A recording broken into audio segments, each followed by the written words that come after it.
সবসময় তো টাকা টাকা করিস কেন ভাই? এই যে তুই আমাকে টাকা ধার দিয়েছিস বলে বারবার টাকা চাইছিস, এটা তোর খারাপ লাগে না ভাই? আরে কি হয়েছে তো?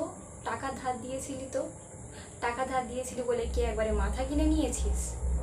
তারপরে সবসময় ফোন করে আমাকে ডিস্টার্ব করবি? How dare you! তোর কোনো মান সম্মান নেই? আমাকে টাকা ধার দিয়েছিস বলেই আমাকে বারবার ফোন করে তুই ডিস্টার্ব করবি, বারবার টাকা চাইবি, টাকার কথা বলবি? How dare you! দেখ ভাই, অতীতের সমস্ত কথা ভুলে যা।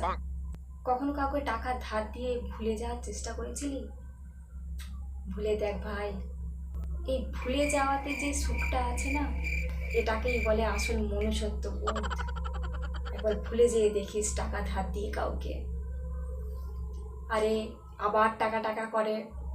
আমি তোকে একবার কল করেছিলাম শুধুমাত্র টাকা ধার চাইতে, আর এখন তুই টাকা রিটার্ন করবার জন্য বারবার আমাকে কল করছিস।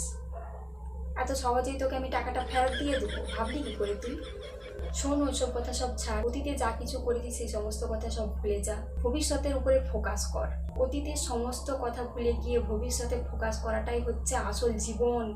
আর তুই বারবার শুধু টাকা চাইছিস আমাকে, 2 টাকা ধার দিয়েছিস বলে। তোর লজ্জা করে না একটু? শোন, কোনো একজন মনীষী বলেছেন, যত মাটি তত টাকা।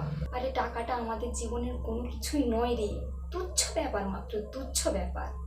আর তুই কি করছিস? বারবার আমাকে কল করে ডিস্টার্ব করছিস। তোর ভালো লাগছে?